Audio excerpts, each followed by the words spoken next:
Hey everybody, it's Robot here from Vespa Motorsport and scooterwest.com here in San Diego for all things Vespa here in North America. What do I got here?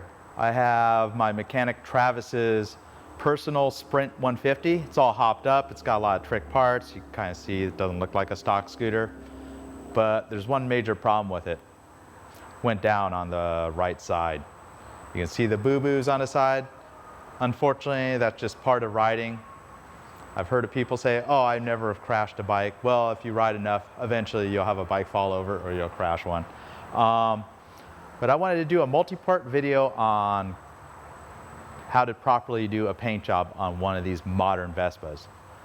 I may be doing it on the Sprint here, but pretty much the same steps apply to any other Vespa restoration. If you're dealing with a vintage Vespa or a Vespa GTS, they all have a steel frame, so the repairs will be very similar. They got plastic parts that we'll take off and repair and repaint. And this will be a multi-part video. The first parts that I'm going to cover today is how to disassemble the scooter and properly prep it before you start doing the paint and body work. So typically when Vespa goes down, at very low speed, it doesn't usually do any sort of structural damage, to the fork or the frame. If you ran the scooter into a curb, you may want to check out the fork and also measurements on the frame. All the damage to Travis's bike is just cosmetic. So starting at the top, the mirror and the lever and the grip, they stick out pretty far, so they typically always sustain damage. You got to replace those. These are an aftermarket Primavera mirror in black with they're the shorty style. He's got the really nice Remus levers. I don't think he's going to want to pay to replace these, but I have an idea for him. This little lever is interchangeable from the left and right. So I'm going to take this right side and flip it onto the left side, so the scratches will be down below. And this is a little cheater. Whenever you got something black, you could just take a Sharpie and touch it up. And I think that would be good enough. You'll still know that it has some minor damage. But that's an inexpensive way to salvage something. Lever's not bent. Flip it over to the other side. It's very easy on the bikes like the GTS to have a disc brake for front and rear to have the same lever, left and right. You can do that. This one, the tip removes, so we can do that. The leg shield trim, whether it's a Sprint, Primavera, or GTS, it always sustains some damage. You can see it got a big chunk taken out. On the Sprints and Primaveras, just this piece is replaceable along with the lower piece on the floorboard. I can feel a little damage here, so we may replace that. Another part is the foot peg and the floorboard.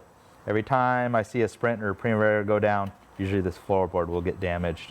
Got a little bit ground, but we'll be able to take care of that. The fender usually gets some damage up front, kind of overlook that there. Anytime it goes down, you'll catch the corner of the fender. The one thing with this fender is the ridge has been ground down. You could rebuild that with some body filler. The unpainted fenders are very inexpensive, or even the painted ones are pretty inexpensive for being an original Piaggio part. When you order these, they don't ever include the holes with the reflectors. And obviously most people opt not to put the ugly reflectors back on. I don't think they're going to save you. The scooter's got plenty of lights. Those are just put on for the American market. So the fender, whether we repair or replace it, probably not going to put the reflectors on it. Back to the rear again. Unfortunately, every time a Vespa goes down, it seems to take out this area that I refer to as the underbelly or undercarriage. This is still part of the metal. You can see it's dented in and pushed in a little bit, so we'll have to pull that out. I've had customers that didn't want to spend a whole lot on repainting a scooter, and sometimes I won't repaint that part. We'll just do a touch-up on it. It's rather difficult just to paint that undercarriage or underbelly of the scooter just for the minor scratches that you don't see all that much. But on Travis's bike, we're going to repair it nearly perfectly when it comes to the paint work. I think we're actually going to do some custom paint work on it as well, so that's going to get reshot. And typically the cowls get taken out. This one's not too bad. I've seen the Primaveras and Sprints go down at pretty high speed. It tends to distort the metal quite a bit. This still feels pretty good. If you're really cheap and don't want to do the paint work, you can always just take a sticker and slap it over that, but we're not going to do that. Oops, I guess I'm done. No, we'll get back on with the video here. But if you hit this ridge, this is a little bit difficult to repair. If I had a frame with substantial damage, such as my own personal Sprint, that the last time I did a video of was over a year ago, I ended up buying a new frame for that bike, but this scooter doesn't have any structural damage, so we'll be able to do the body work on it. Muffler has a little bit of damage. Of course, being a very expensive muffler, I think we're going to just leave that muffler. But let's jump right on to disassembly here. So anytime you're going to do paint work to the front sheet metal or the underbelly, I typically like to remove the fork of the scooter.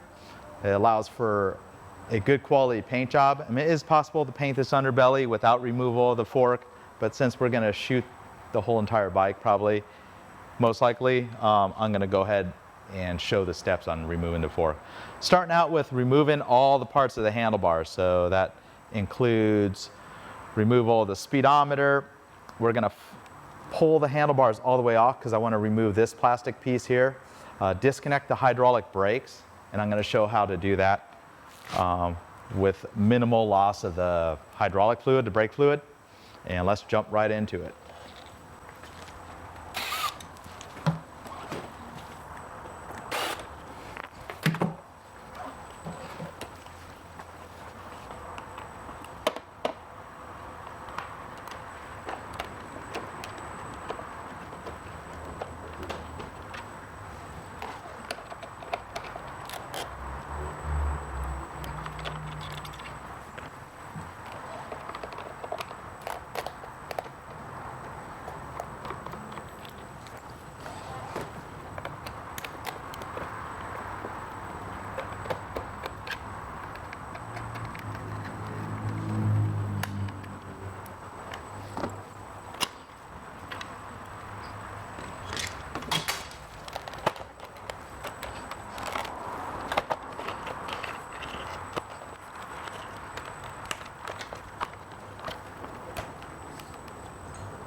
Like, you can see there's like a screw under here.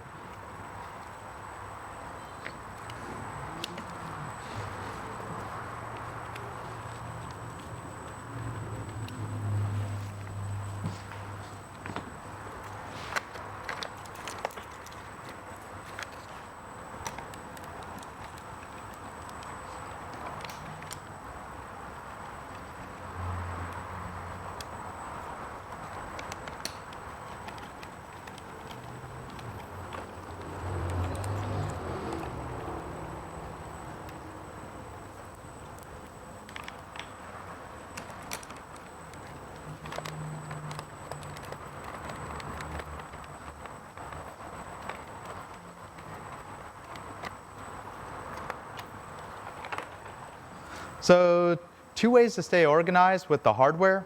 You got a lot of different hardware, especially when it comes to the handlebars. If you're unfamiliar with disassembly and assembly of these scooters, you can always put the hardware back in place. Obviously that wouldn't apply on anything you're painting because you wouldn't want to paint over your hardware, but you can put the screws back in place. Another way I typically like to stay organized is I'll take a baggie and mark on there with a marker that says handlebars or the front end of the scooter. After you looked at these scooters quite a few times, you can kind of recognize all the hardware. You know, it is critical. Some of the fasteners will go in the wrong sides, and if you get them messed up, you can damage the parts by putting too long of a fastener in a short boss. But just it's important to stay organized during the whole process when you disassemble a scooter, especially considering we probably won't reassemble the scooter for another few weeks, you know, considering the scope of work we're doing.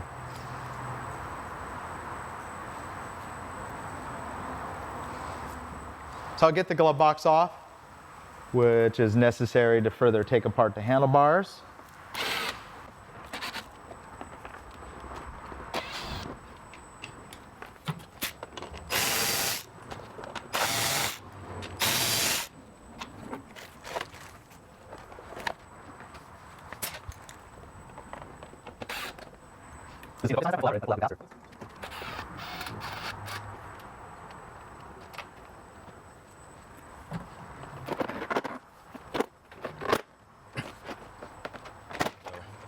You got a couple connectors, a fuse block, and also a mechanical cable to open your seat on the Primavera and Sprint 150 models. If it's a 50cc model, they're not going to have this button or the mechanical cable.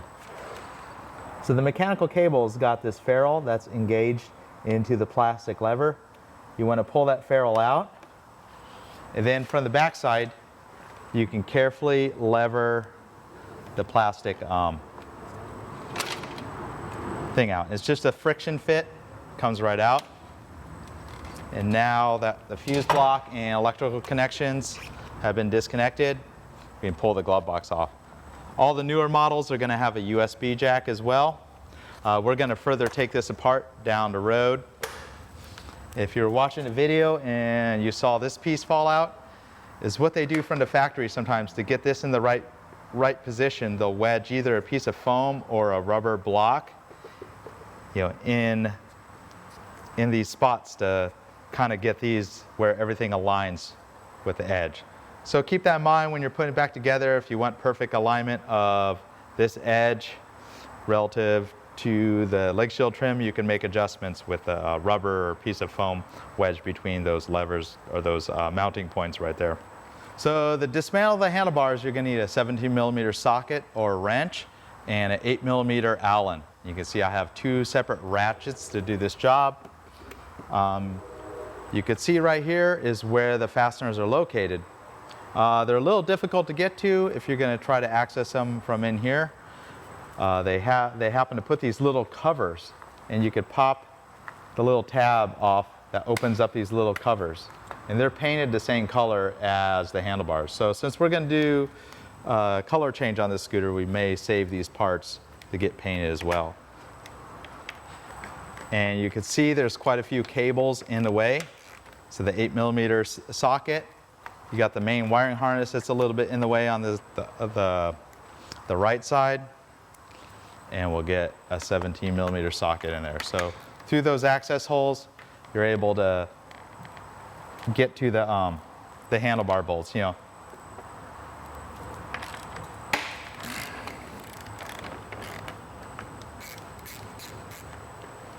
And once you have them broken free, they're pretty simple to disassemble. So you have the locking nut,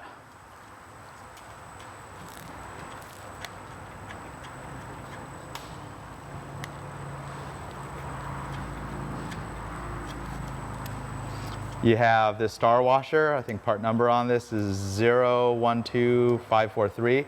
You want to replace this part every time you have it out, because it tends to get pretty smashed. And what that does is locks the nut in place, and you have a flat washer that can be reused. And once you have those out of the way, you can find a good position. Shouldn't be that easy, but you push the bolt right through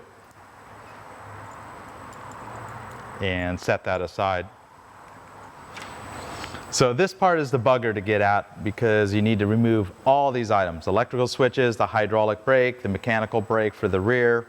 If it's a GTS, it's going to be hydraulic brakes front and rear, electrical connections. Got to get all this stuff out of the way. You can see they zip tie some of this stuff in place to the handlebars. Go ahead and clip the zip ties. One way I like to remind myself that there was a zip tie here, I'll just put a double hash, you know, like 2 lines, kind of just as an indicator that there was a zip tie here. You know, the wiring will kind of just fall right into place, you know, when you put it back together. Again, hopefully this video helps you on reassembly. You can kind of see where everything went. I'll take photos if I'm unfamiliar with something. But you see a zip tie went around there to hold the right side switch gear. Also part of the switch gear is the brake switch. So you sometimes have a connector or you have a pair of pins. They just pull right off on both the left and right side.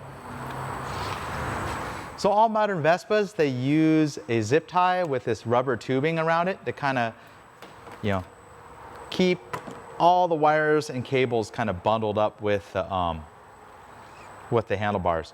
So you want to save this piece of tubing. Obviously the zip tie you're going to need to replace, but we'll set that aside and keep it. Underneath here, there's going to be another zip tie, and this one's reusable and it's attached with a anchor point to the frame. I've seen people cut this, and you don't need to cut it. There's a little tab that allows you to derail that. And all that's holding is both electrical connections. So you can see for the right and left switch, you can go ahead and push that little tab. I'll leave that zip tie intact, and we'll be able to remove these switches and get them out of the way. They're pretty close. So here's the connection for the right switch. Again, you can see they have the connections attached to the frame. And this one's pretty simple to pull out. So in order to disconnect the mechanical rear brake, we're going to need to loosen up some slack on the cable. You can do that at your brake adjuster. There's a lock nut there. Again, if you're servicing your own scooter, you need to be familiar with this. This is something you'd adjust as needed, or when you service the scooter. It's your mechanical rear brake. As it wears, you need to make adjustments to it. And up here we have the mechanical cable. So with it really loose, is what you could do is pull the cable. It's all spring loaded, even though we have it loose at the thing. So what I like to do is pull the lever, and then I derail the cable from the lever perch itself. And usually you could get just enough slack of the cable. This would apply also if you're replacing this left side lever. So get some of the slack out of there, and then you get it to the slot where this engages. I know that happened really quick, but you can get it engaged into the switch. Another way to make it a little easier is you can remove the lever and just hook it right onto that little barrel right there, and then pull the cable right into that and make the necessary adjustments as needed. We'll go ahead and fish this cable through.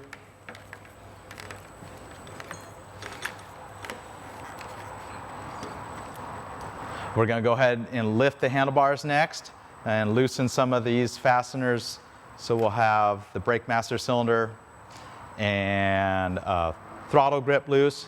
We'll be able to get those derailed from the handlebars. And this one goes into a clip. You can see it's a different type of screw. So keep that in mind. Since we're repainting this bike, I don't like painting these clips. I've seen shoddy paint jobs where they paint over stuff that normally wasn't painted from the factory. So ideally you'd want to keep all these items together, and we'll put them in that handlebar bag. So I lowered the handlebars. Now I'm able to access the 4 fasteners for both the front brake master cylinder on your right side. You can see this little bracket says up. It's when they machine these parts, you want to orient that piece up. So that's pretty important. And one thing you could do is just keep this with the bike. The fasteners there and the bracket. Do the same with the lower fastener here. Say you needed to change the throttle tube. If it was heavily damaged on the end, you would need to take this step to take this apart to dismantle the throttle assembly. It's always best to put a grip onto the throttle tube if you take the throttle tube off. I don't think I'm going to need to dismantle the throttle assembly. I'm going to go ahead and lift the handlebars off and we'll be able to pull this off. You can see it's already loose right there. So from the front of the scooter, I'm going to take care. I'm going to repaint these parts, but you don't want to damage that lower handlebar. If it was a new, freshly painted handlebar cover, I would cover that all up pretty nice. So see how I slid that out of the way?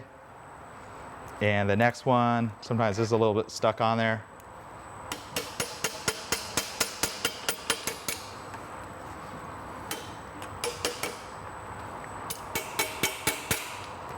Surprise this. Oh, there it is. Okay.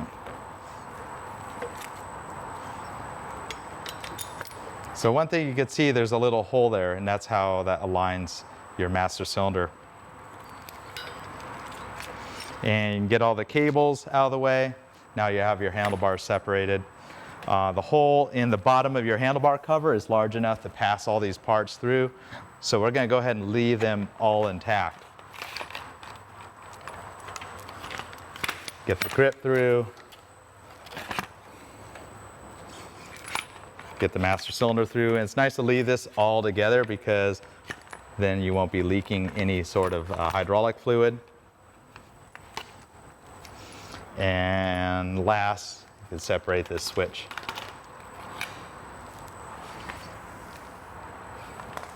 And two more clips that we'll go ahead and remove. Actually, that clip's installed incorrectly. I wonder if that was done from the factory, but normally it would be up there because the screw came from the bottom. Just thought I'd point that out. Travis has the turn signal upgrades on it. We'll probably get rid of these, and I'll have my body guy, if we're gonna paint this part, we'll just go ahead and fill those holes with body filler. You know, fill those, not needed, so. So again, along the whole process, you wanna stay organized. I got hardware from the glove box I dismantled, the hardware from the handlebars. And if you're not familiar with the handlebars, you may wanna divide that up into hardware for the upper half of the handlebars and hardware for the lower half. You could divide it up as much as you feel comfortable on reassembly. And like I said, I'm pretty familiar with all these fasteners. I could tell you exactly what they fit. You know, so this is about as far as I would need to take it. So we'll go ahead and dismantle the floorboard. And this one's got the accessory rubber mat. Probably we'll just clean this up and reuse it, even though it's got a couple little scuffs on it. Looks like he had the battery cover off. I'm not sure why the fasteners are loose on that. Maybe Travis had to jump start it. But normally you take the battery cover off. And they're still catching just a little bit. Oh, it doesn't have a battery in here. Okay, that kind of says what the problem is or what the deal is. But you can see he's got some hardware in there. I'm gonna go ahead and use this as a tray for right now. And as you go, you can remove these clips. Again, I'm not really a fan of repainting or painting over those parts because originally from the factory, they're nice stainless steel color. Why should you paint over it and have the paint chip where you remove them? So starting with these rubber floor strips, the first ones you want to remove are these outer ones. And you can see I'm just carefully pulling them up. You don't want to be too rough on them because they will rip. You know, kind of, you can see it just starting to a little bit. If you pull it too tight, you can actually rip this in half. And unfortunately, if you do that, you got to replace a whole set of 6 of the floor strips. If you didn't need to paint the floorboard, you'd only need to like remove them to that part. Since we're going to paint this part, we're going to dismantle it all the way. 2 screws using a T25 fasteners to remove there. Then you'll need to remove 4 T30 fasteners. This one's got a step on it. This is a longer one without a step on the rear foot pegs.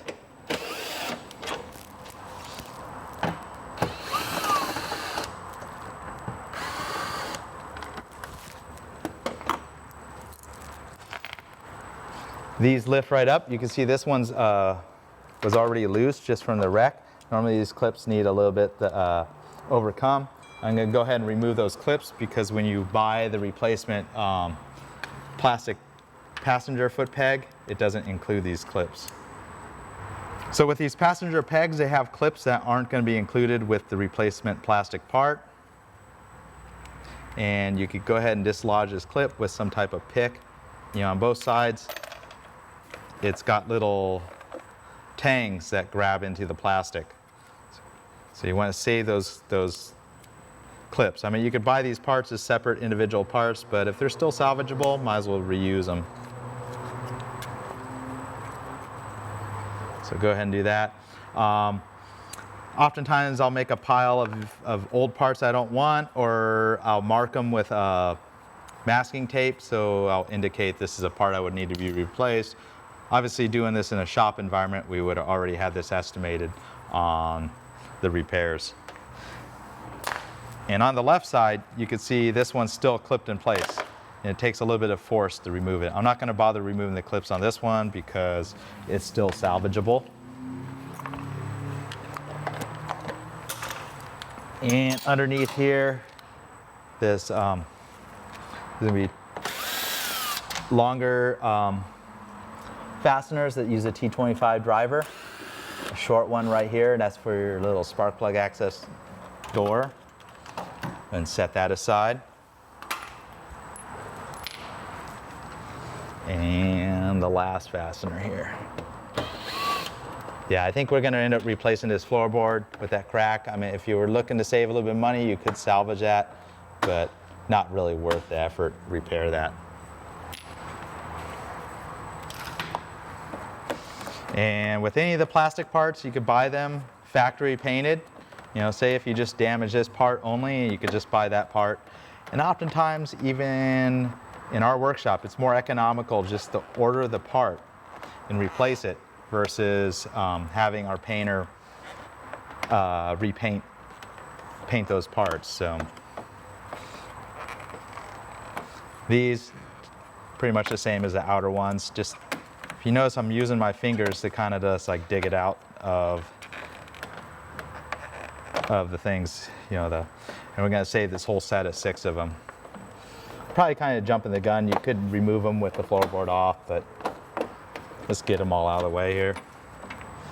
They're pretty self-explanatory where they go. Can't really put the wrong one in the wrong side. There's lefts and rights and 3 different sizes.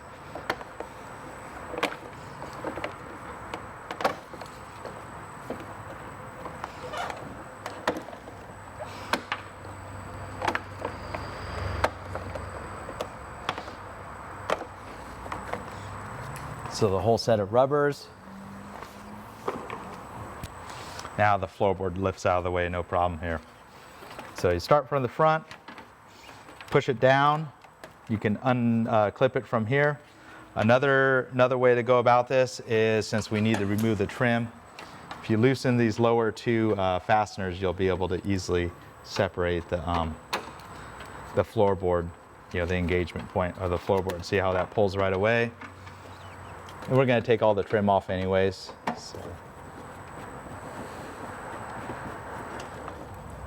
And go ahead and lift from the front and pull it towards the front of the scooter. You know, you want to take care of doing this, especially when reassembly. It's pretty easy to scrape the paint right on these edges right here. So we're going to continue to de-trim the front of the scooter. The badge pries right off from the left side there. There's a little pry slot. You can carefully pry that off with either a plastic spudger or carefully with a screwdriver. Oops, wrong direction. A single screw that holds the horn cover on. I'm kind of holding the horn cover because it wants to fall off. If you notice, I had my hand there as I loosened the screw. Pull that right out. Looks like Travis didn't have the chrome trim that would normally be in there. I'll ask him what he wants to do. If you repaint this part, obviously you want to take those little trim pieces out, and you can see they're retained by those little slots right there.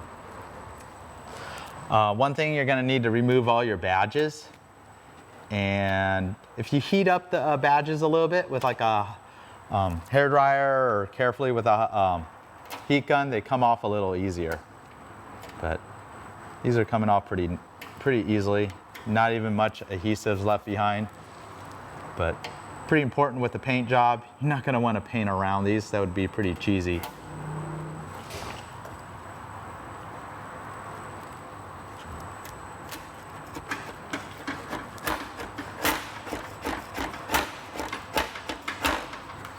There you go, remove that part. Obviously, if you're replacing the badge, you wouldn't take so much brute force, because you see I scratched the paint finish. You'd use a little more finesse and heat to get that badge off if you were just replacing the badge and not repainting the front end. So you're going to want to get the left and right lenses out of the way. You see that connector just pops right out. Go ahead and pop the connector. This has got the light kit on it, so I just disconnect the connector there. There's a single screw that holds the lens. On the GTSs, the lens is held with an external screw. With the Sprints and Primaveras, it's held with this single internal screw. And you can see it's got a plastic cup, a flat washer, and a small screw. Use a number 1 Phillips screwdriver. I'll go ahead and put that back in. Lens is still in perfectly good condition. Sometimes these get damaged. If you go down very hard and damage the front leg shield, you may need to replace these. So next we'll get the leg shield trim off. On the GTSs, it just slides right over the leg shield edge.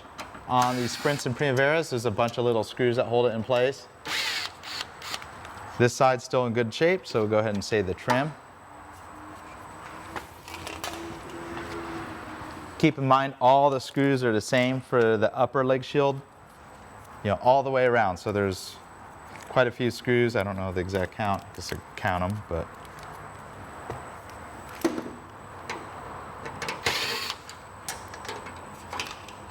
This one will be discarded because it's damaged.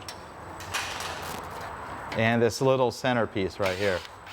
You can see this has the black trim on it, so you need to change that little piece as well, if you're going from the chrome to the black. So again, I got a little bag with the hardware trim, just for the leg shield, all the same fasteners. One thing to keep in mind, I'm not removing any of these plugs. Typically, we would mask the whole edge. There's no sense in repainting the inside of the body. Sometimes we would repaint it if there's some rust damage or you had to do some body work, that needs a coat of primer or something. But typically, just for a regular respray, we can leave all this stuff and mask it away. On the GTSs, you got a pair of radiators. I'll separate the radiators from the frames, which are, I think it's going to be 3 nuts that hold the radiator. The idea is you want to get masking paper between the frame and where the radiator is. You don't necessarily need to remove the radiators unless there's some heavy damage to it, to the frame or the radiators themselves, but you'd pull them away because you don't want to paint the radiators. And since we're repainting this surface, there's a couple other things that need to be removed. This part's going to be removed and repainted, or you can opt to replace it. These little caps, you want to take them out of the way, and I'm just going to go ahead and put it with my floorboard hardware. And typically these rear clips, I'll get them out of the way as well. Underneath the frame, there's going to be some rubber plugs, and we can go ahead and remove those just so you don't paint over them. You could pull the battery tray up and get access to them as well. Push them out of the frame.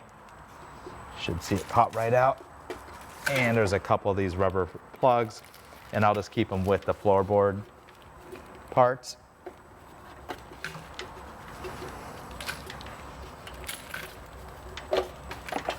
Just a lot easier when you have the battery tray out of the way, since you're able to push them through. If you have the side stand installed, this scooter doesn't have a side stand installed, you would want to remove that.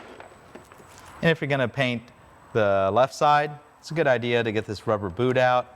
Only takes another few seconds to cut a single zip tie and get the boot out of the way, so you can easily get masking paper all around here.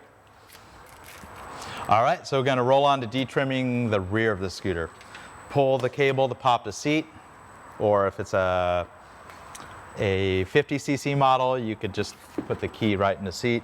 I'm going to pull the underseat bucket, pretty straightforward. You got this rear cover right here. And keep in mind, if you take the gas cap off like I did, You do have gas fumes around there, so you got to be careful if you're going to use tools that spark. Got 4 fasteners, all the same, that hold this black cover.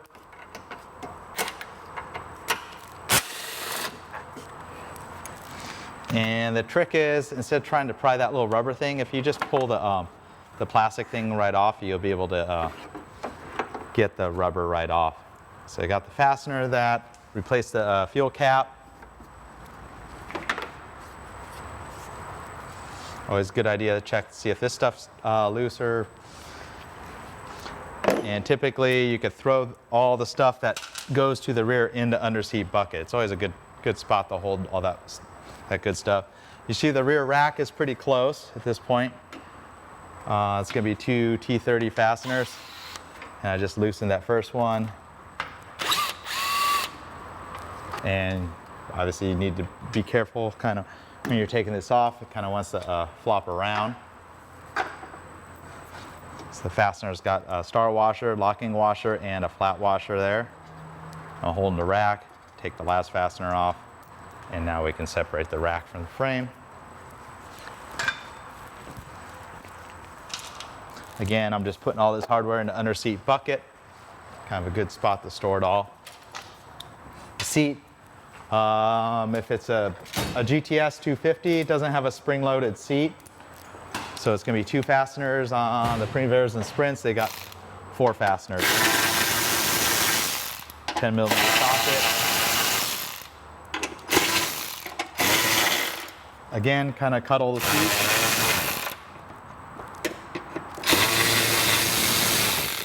And you can see I was hanging onto the seat as I loosened the last 2 fasteners.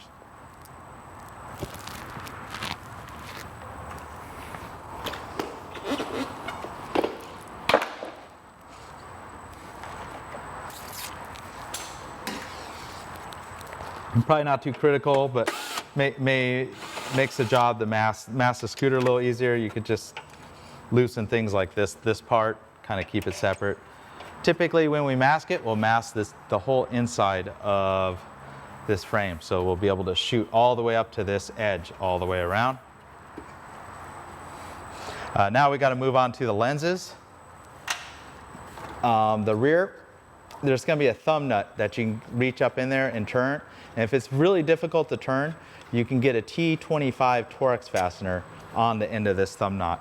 There's only a single fastener that holds the taillight in place, and you see the Torx screw right there. So once you get that out, then you could carefully pull the taillight away. There's going to be 2 of those gripper clips, much like the foot peg.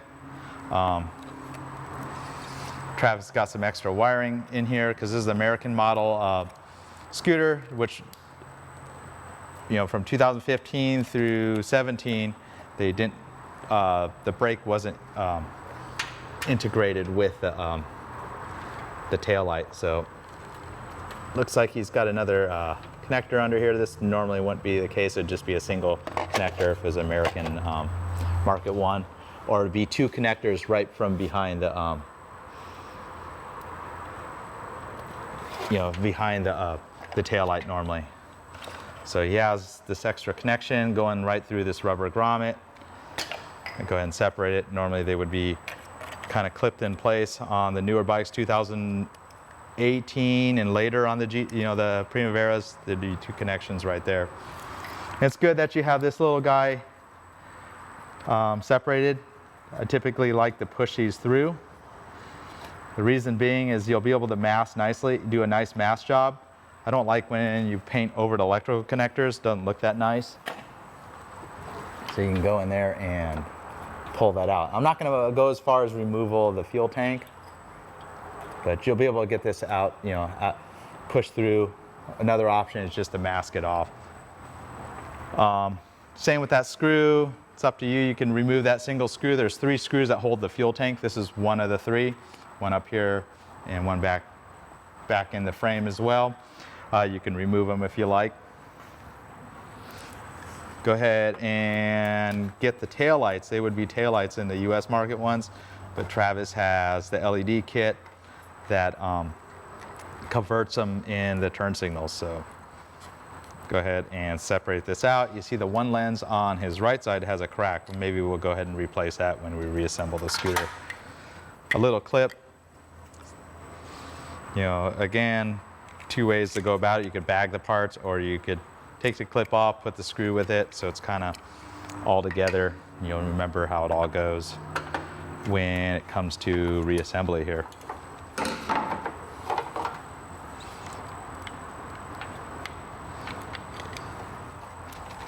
And next, we'll go ahead and remove the license light. The reason I loosened up the license plate, it's a little easier to get to these fasteners without the license in the way, license plate that is. So two little screws that hold this little guy in place. Go ahead and pull the bulb out, or you can, alternatively, you could disconnect the connection. It looks like he has an LED bulb in here. It kind of came out.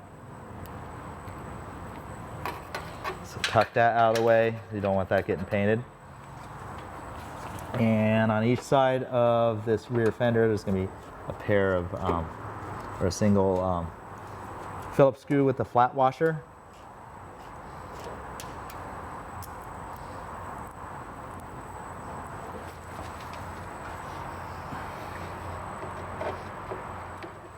Two Torx fasteners, T30.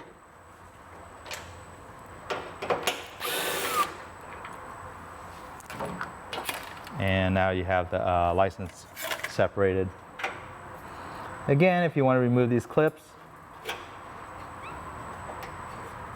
go for it, because then you don't paint them. Look a little nicer. There's a pair of clips up here that are small.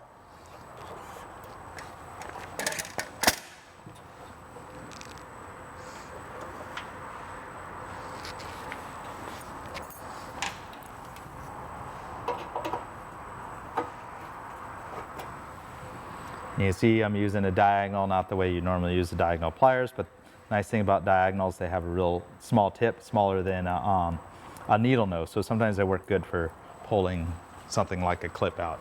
Obviously you don't want to put too much force on them, it's not very good for the tool. So again, you want to get the badges out of the way, can't really repaint around them. They're fairly inexpensive, or maybe you're going for a custom look, you don't want badges or different badges. Go ahead and pry those off. I'll show you how to take the adhesive off when we get to doing the body work.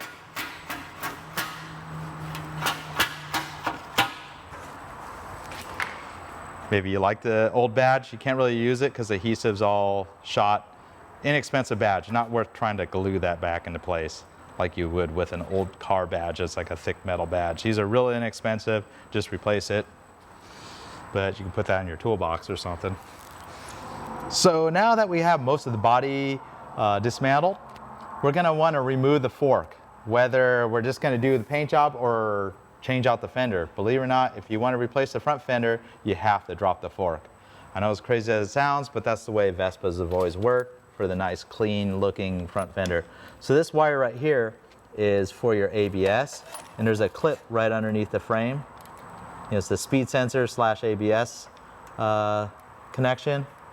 And went ahead and loosened that little clip right there. I got a pick right between that little area and clicked it right off. You don't need to ruin that clip or cut it away.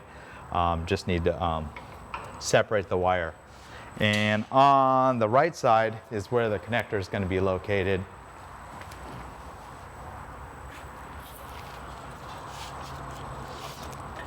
So you can see the wiring kind of follows right through all this stuff right here. There's going to be this clip. And I got those relays in the way. You can see the wire has been smashed at one point. You want to make sure when you reassemble it that the wire doesn't get smashed. And believe it or not, I've seen that from the factory where they've been smashed.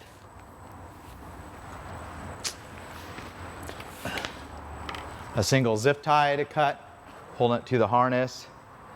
And if you want to remind yourself, if you have a zip tie on something black where you can't mark it with a Sharpie like I did on the handlebars, you can use a paint pen and mark on the handlebars or on the black tubing or whatever it is. A single clip kind of separates the connection. So there's your speed sensor connection. Hope you can see everything I was doing. Just pretty much trace the wiring and disconnect it also, because this goes with the fork. And I'll go ahead and pull this off. Now for the trickier part. This scooter is equipped with ABS. This pump right here is your ABS system. If you don't have the factory tools, it's pretty difficult to bleed all the air out of the system. There's a procedure for electronically bleeding this, or you can use a pressure or vacuum bleeder. But I'll show you a trick on keeping most of the fluid in the system, so you have to do very minimal amount of bleeding once you reassemble the scooter. So you can see this line down here comes around and goes right to the top. That's from your lever, and I left the lever all intact. I didn't disconnect the banjo. This lower line right here is the one that goes to the fork, and that's what we're going to separate. There's going to be a trick to it, and we're going to move over to the front caliper. So you got your front caliper, and there's going to be fluid in here right now. So is what we want to do to hold the kind of displace the fluids. I'm going to push this in, and basically I'm retracting the piston. See how the caliper now moves? This is a double piston caliper, so it's only got pistons on one side. If you had some other type of aftermarket caliper, you may need to take the caliper off and split the shoes. But see how it's got some free play in there? And then next we're going to want to hold the lever closed. You know, I don't want to pump it up too much. It's going to be a little difficult since I do have no handlebars mounted to this right now. But what I'll do is I'll tie it off with a piece of wire. And the idea being is some of the fluid has been pushed into here, but the lever is going to, I could pull the lever in and close off the bleed passage that's inside this master cylinder. So no additional fluid will flow through the system and drain out of the ABS pump. But what's required is you got to have the lever acted on to do this. So I'm going to go ahead and get a piece of wire and tie this off. So this is a fancy aftermarket lever. I'll just probably go see if I can go right through that, pull the wire through, and I'm going to go ahead and act on the lever. See how the lever wants to go in? I'm going to hold that and just tie this off. Obviously it's easier, you could just use a single zip tie to hold the lever to the handlebar grip if the thing was mounted. But the lever is all the way acted on, and you can only do that once you push the pistons back in on your caliper, that is right there. So now we can go ahead and loosen the banjo bolt, or the single hose that's at the ABS pump. Keep in mind it's still gonna drain a little bit of fluid out, so we'll get a rag handy.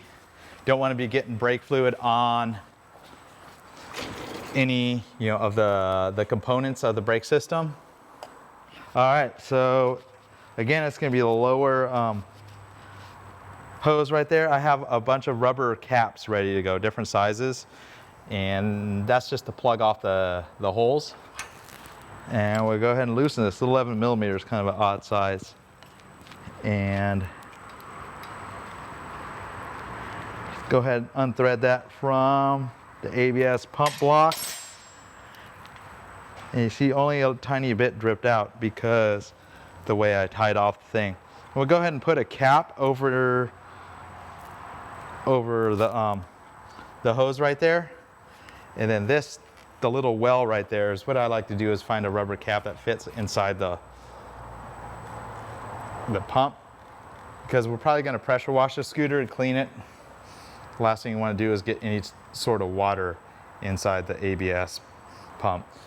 You could do a couple different things. You could wad up a paper towel or a piece of electrical tape and jam it in there, but just something to keep debris from going into the hole on your ABS pump. So we've already got the electrical connection. Now you got the hose that goes to this clip here. Go ahead and release the clip, and you'll be able to carefully feed the brake hose right through. So now the brake hose and electrical connection are now separate. The only thing that's holding the fork in is the fork nut itself. Start with using the special tool. We have this aftermarket Italian-made tool to remove these 4-prong nuts. Part number on this is Tool SN. Comes in very handy. And this tool works on All Vespas. I'm talking all the way back to the 50s. They've been using the same exact setup. The lock nut and the bearing. So remove the bearing or the lock nut. There's a washer that has a key on it. Go ahead and remove that. It's identical on all Vespas, hasn't ever changed. Next, we're going to want to remove the fork. A little bit difficult to do, you know, if the bike's just sitting on the ground on the center stand, but I'll show you how to set up the bike. So one way to maneuver the bike while it's partly disassembled without handlebars is put a vice grip on there. And then when you're pushing the bike around, you have something that kind of steer the bike instead of letting the fork drop. Typically with the front fork is what I would do is we're going to drop it out, remove the fender, and then put the fork back in, but only loose, you know, put this in loosely. Then we're going to set up in the paint room and re-dismantle the fork. Real easy. It's nice to move around a scooter when it still has two wheels and a center stand, so we try to leave it that way all the way up until when we paint the scooter. So I'm going to go ahead and remove the fork just to get the fender out of the way, and we'll pop it back in. Obviously the job's a lot easier if you have a lift and a little scissor jack like this. There's other ways around it if you're doing this in your home garage. You could typically set up a scissor lift or even a cinder block or a piece of wood. Put the scooter on some type of platform, even if it's not a lift of this sort. And then you'll be able to carefully move the whole scooter so the fork is overhanging over the front of the lift. You know, they're not that hard to move around. See how I can kind of move the whole front? Maybe I'll just do it that way instead of lowering my leaf that drops out of my lift. You know, it's a little bit easier to do it this way. And typically when we paint them, you're going to want to have the front end supported without a fork, and we'll get into that on part 2. You can make the fork a little bit lighter by removing the wheel. But go ahead and remove this lower bearing race, and I'm on the front of the scooter supporting the front end. So once you kind of have some weight off this, you can easily loosen this up.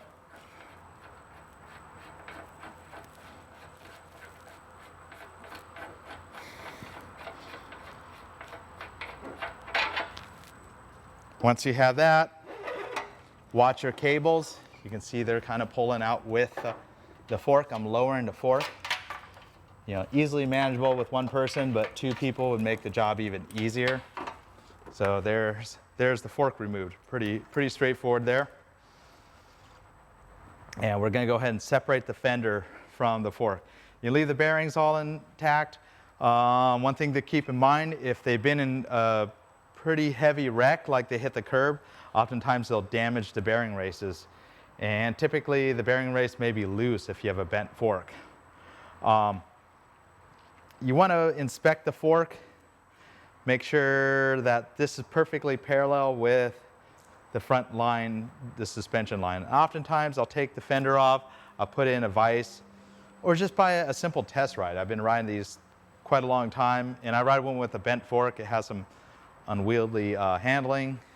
Sometimes they're only slightly bent and it's barely noticeable. Other times I've seen ones that are bent to the side and they're very difficult to handle. Obviously you want to take care of that problem if you got a bent fork. You're doing all this work to do the paint and body on a scooter. You want to fix any structural problems as well. So with the fork loose, you can see it kind of wants to move around. With a freshly painted fender, you need to be extra careful because they tend to roll around when you have the fork on there. And behind this is a single nut. Just going to remove this little guy right here, and a little nut right there, and this just pulls right out. On the GTS model, they have a pair of screws that hold this, this little shock cover or whatever you want to call it. Let's see, where was my cutter again? There it is. So you got a single zip tie holding both the brake and and the speed sensor wiring. Go ahead and cut the zip tie. Kind of note how these cables are oriented when they come out of this hole right here. And you're going to have 3 fasteners that hold the fender to the fork. I can go ahead and stand the fork up. And underneath, there's going to be a nut. You can see how it kind of wants to roll around. Again, you may want to just take the wheel off. Go ahead and remove the rest of the fasteners.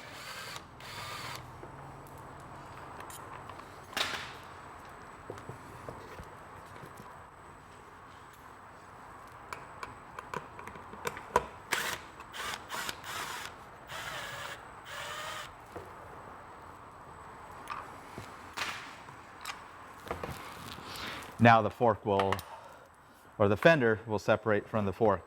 And there's just enough room to get past the bearing.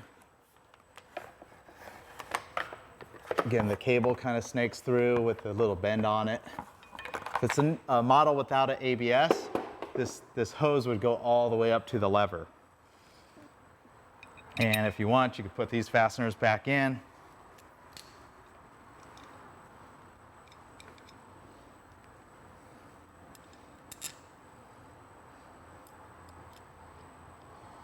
Perfect time to put aftermarket shock if you're reassembling the scooter. Travis already has it on his scooter, so you could see. Nice and easy to access the fasteners to the upper mount of the shock. And once you get this, the fender separated, we want to have the scooter where it rolls around again. So fork is going to go back up into the frame. Again, it may be more useful to have 2 people help you out with this. You're going to want to send the wires back through, the hose and the wire. And the upper bearing is still in place. And you're going to have to feel your way around to get the fork all the way up.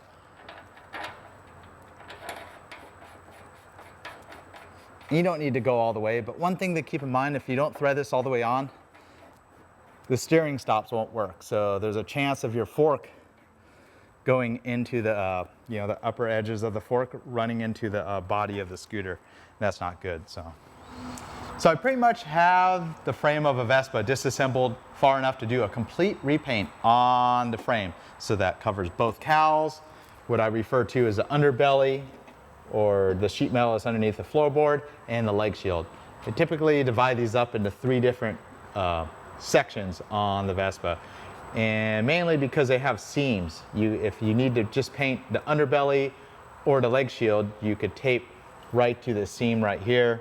Same with, if you just want to paint the cowls, this is a perfect spot to put a mast line and not paint this. But since we're painting this complete scooter, I have it detrimmed to a point where we could do a high quality paint job. Off to the plastic parts. On a Primavera or Sprint, there's going to be 12 color keyed painted parts on a Vespa Sprint or Primavera. Since I think we're going to go ahead and repaint the scooter a complete different color, I went ahead and pulled all those parts. They need a little further detrimming to paint. Obviously, you need to remove the speedometer, I need to remove the trim, I need to disassemble the glove box further. So we'll quickly finish the detrim of these plastic pieces, get all these pieces washed up. For instance, this piece will be replaced, so I'll discard this piece, but I still want to remove the trim. We'll start with a new floorboard, either unpainted or another color floorboard. It's always nice to paint over a painted part versus an unpainted, bare plastic part. Problem with the bare plastic is the paint doesn't adhere to it all that well, so you usually need to put a sealer coat and also sand it up, versus shooting paint over a previously painted part. It's a little easier. So starting with the fender, like I said, I'm probably going to opt to replace this, but I'll go ahead and detrim it just for the sake of detrimming. You could salvage these reflectors if you carefully cut the clips with a set of diagonal pliers, right at the clip, itself. See how I cracked the clip, and then you're able to roll the clip right off. The clip's obviously not going to be useful anymore. You're going to need to discard that clip. Most of the time, people opt not to replace these reflectors, so you may just want to cut the plastic pegs of the reflector, which you could do as well if you plan on discarding the reflectors. So once you do that, 2 little rubber washers that you can keep, reflectors will separate. Pretty certain we're going to want to fill these holes or use a different fender, so these reflectors probably aren't going back on, but I'll save them. And much as I suggested earlier, you'd remove the 3 little insets in the horn cover. They're already removed. Pretty self-explanatory on how to do that. Make sure there's no clips remaining on the lower piece. 2 ways to go about painting these. You could snap them back into place and repaint. Paint it with these snapped in place. Typically, if you want a higher quality finish, you would mask these holes and paint them much like they would from the factory, I think. I don't think they're snapped in place when they paint this. But they are small pieces, don't want to have them lost. The speedometer, pretty straightforward to remove. There's 4 fasteners that hold the speedometer in place. Need a T25 Torx driver.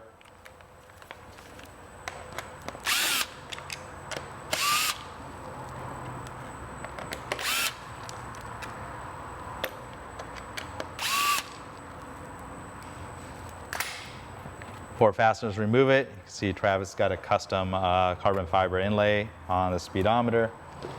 Set that aside. And then the little brow. You can see this has been painted black. Normally on this year model it would be a gray.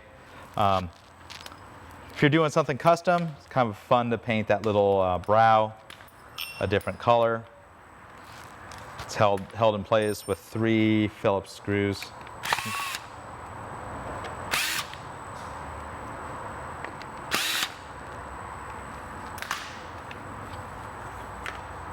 And now that's been detrimmed far enough to do the paint work on it.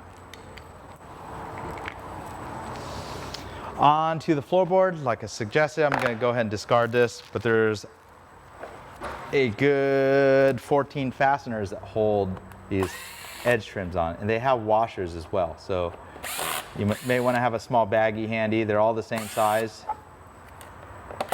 It makes the job a lot quicker if you have a power driver to remove them. Got to be careful using power driver to reinstall them. The plastic tabs that these screws thread into are rather fragile. The trim pulls right out. Again, you can see this is the black trim. Normally these came with chrome trim on most models. Moving on to the back, don't need to worry about these pieces. They just need to be cleaned. Obviously need to be, that's salvageable. We'll just go ahead and sand those scratches out and prime and paint that part. Glove box is going to need a bit of detrimming. Remove the badge and this little for the children's sticker. On the US model ones, they do have a VIN plate. You want to use an 1/8 inch or 3mm drill bit to drill these pot rivets out. So each of those pot rivets, you can drill them all the way through and then pop this plate right off. Don't want to go any larger than 1/8 inch or 3mm, because if you make the holes larger, it's going to be hard to pot rivet this plate back in, this federal VIN number plate that's used for North America. Moving on to the back side. Button comes out pretty simple, just kind of squeeze it and push it. It's got little tabs on the top and bottom. And just, you can see I just did that by hand. Not much of a, not really that big of a deal. The hinge for the glove box, it just resides, you know, it's these little metal clips that just hold it in place. Pretty simple design. And that's been used on the GTS, all the other models. We're not going to really repaint the backside. I'm not too worried about the parts. I do want to remove this little hinge here. Got to be careful because it is spring loaded. So you got a pair of plates with 2 screws. And go ahead and carefully open the door. Then you can take it out and just kind of keep in mind how that spring is set up, and just drops right into place with those metal plates. So kind of when you put it back together, kind of take a visual note how that goes. These little clips, I'll go ahead and push those out because we'll probably paint the front side. You can see those push out pretty easily. Now the glove box door. So, oops, some stickers that Travis had just dropped out. Door separates. Besides removal of those two badges, you have the other part of the hinge. Again, two little screws. And so far all the screws are the same for all the little fasteners that hold the glove box all together. And to remove this little guy, I found sometimes I've broken the tabs. So you need to take a lot of extra care when pushing these through. You can push them through with, you know, some type of object. You know, you can't pry this out is what I found. So you carefully push this through. Oh, there we go. So just like that, you can see I pushed on it quite a bit and was able to separate that. This side kind of popped out on its own, no big deal. This is the side, that's the bugger right here. Bugger all. There it is. So see, I popped one of them. I'm using quite a bit of force to push that through. And again, probably not the proper use for diagonal pliers, just happened to be what I had. And this is definitely reusable now at this point. You know, kind of made a little bit of damage to the hooks, but that's what it takes to get that off. You have the rubber strip for the seal of the glove box door, just pulls right out. Just goes right in that groove there. The last part is this little hinge right here. Again, I'm going to show you the improper use of a diagonal pliers. I actually like using diagonal pliers for loosening springs because they kind of have a nice small grab to get those kind of parts off. The hinge is pretty much this pin that goes all the way through right here, and this side has a knurled edge on it, and that's what grabs. So what you want to do is push it from the other side so the knurled edge will go out, because if you try to push the knurled edge further in, it's just more difficult to remove. So again, you're going to take quite a bit of force.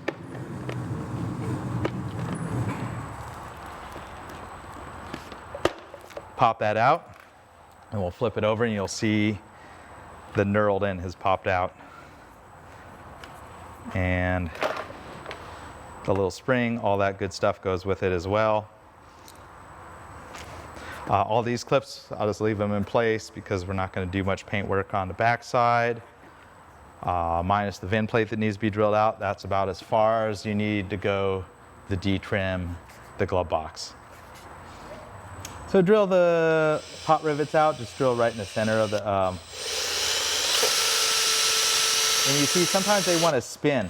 And if that's the case, you can hold them from the backside with a needle nose or whatever, just something to keep it from spinning. You know, the backside of the rivet.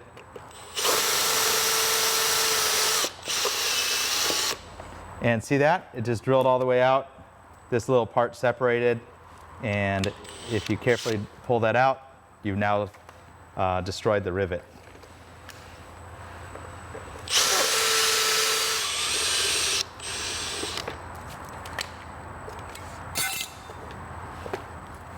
And now you still have 1/8 inch holes, 3mm holes that will accept new hot rivets.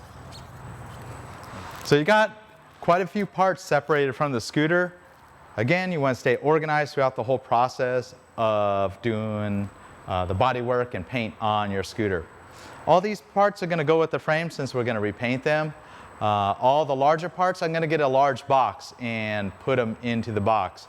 You know, stuff that I want to have protected is best to wrap in bubble wrap. When you purchase these new OEM painted parts from the factory, they come in a nice bubble wrapper, and I save those wrappers that drop the pieces in just to protect them. So before I put all these pieces in a large box to have separated, I would wrap everything that's, you know, you don't want to have scratches on. Obviously something like a rubber part, it could just sit in the box just fine without any sort of damage, even the seat to some extent. We'll have all these parts boxed up and on the shelf, waiting for reassembly. And next we'll take all these painted parts, we're going to take them over to our pressure wash room or regular garden hose with some regular dish soap and clean all the pieces. One thing is you don't want to have any grease or dirt on these pieces before you start doing the body work. You can see they all have a certain amount of dirt on it. My hands were much dirtier earlier from disassembling a bike with some miles on it. We want to clean all the pieces before we start doing the body work and prime the pieces. So in our workshop, to wheel the scooter around, I typically just put a vice grip on it. Say you want to bring the whole scooter to a paint and body shop. You know, I understand most people doing something like this at home may not have the means, or a lot of other shops don't have a paint shop in their facility. So what you could do is just bolt the bare handlebars on. I have this lock nut loose, so the front end can be easily dismantled when we get this set up in the paint room. So now that it's partly assembled with the fork just in place, it's easy to move the scooter around. I kind of just grab it from the back of the frame. Keep in mind there's no brakes on it, but the scooter's in a good, easy to roll around situation. The worst thing is if you have a scooter with no front end and trying to maneuver around, you may need two people, you may need to have a furniture dolly under it. A lot more difficult to move the scooter around. Sometimes we get in situations where the engines are out of the scooter. We would tie a furniture dolly to the bottom of the frame. The last thing you want to do is have the scooter fall over. I know you're doing paint and body work, but the last thing you want is more damage to the body. So there's part one of disassembling a Vespa to the point where you want to do the paint and body work.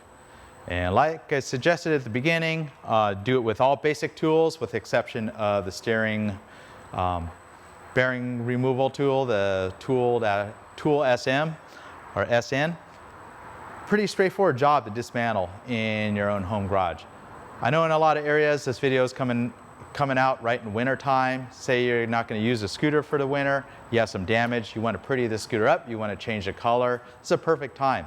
A lot of paint and body shops that do automotive grade paint work, they may need some work in the winter. Here in California, it's like, I don't know, there's no winter here. But besides the fact, want to go through all the steps. This is the first step of prepping the scooter. The next step, we'll get the scooter in the paint room and show the basic body work and priming of the damaged parts before we go on to sanding down the body work a little bit and shooting a base coat and a clear coat and any minor buffing and polishing that we may need to do to the frame after the paint work's been completed. And then the last part will be assembly, which is essentially a reverse of what we've done so far. Pretty straightforward scooters to disassemble. I'll tell you, restoring a vintage Vespa is a lot more difficult. They've designed these new scooters with lots of connectors, cables that disconnect very easily. Definitely makes the job a lot easier than doing a restoration on a vintage Vespa. But say you're into a vintage Vespa, you may want to watch the next two parts of this video series on the paint and body work, because it applies to the vintage Vespas just as much as it does to these modern Vespas.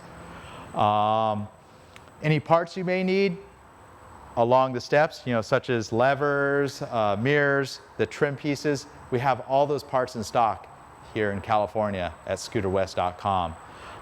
If you have any difficulty finding any parts or need the parts books, you can always give us a call, 619-280-1718, and hit option 2, I think it is, for the mail order sales team. We have 4 guys on the phones ready to answer any questions you got on getting parts to successfully do paint repairs, cosmetic repairs on your Vespa. Until next time, it's Robot here, Vespa Motorsport, scooterwest.com here in San Diego. Follow us on Instagram, Facebook, Vespa Motorsport. You can follow me, Robot Vespa, on Instagram. Subscribe to our channel to watch other cool videos. If you don't know about it, YouTube, there's like that little bell somewhere. I don't know, you could click on it. I don't know what you're using watching this YouTube video on, but if you click the little bell, it will remind you whenever a new video comes on. Through the winter months is when I get more videos out. I know in the summer it gets pretty busy for me, but look out for other cool videos. I'd love to do some vintage videos. Just been pretty busy. A lot of the work we do here at our shop is mostly specializing in the modern Vespas. Maybe I'll start working on some of my own vintage collection soon and get some videos out. Until next time, Robot here.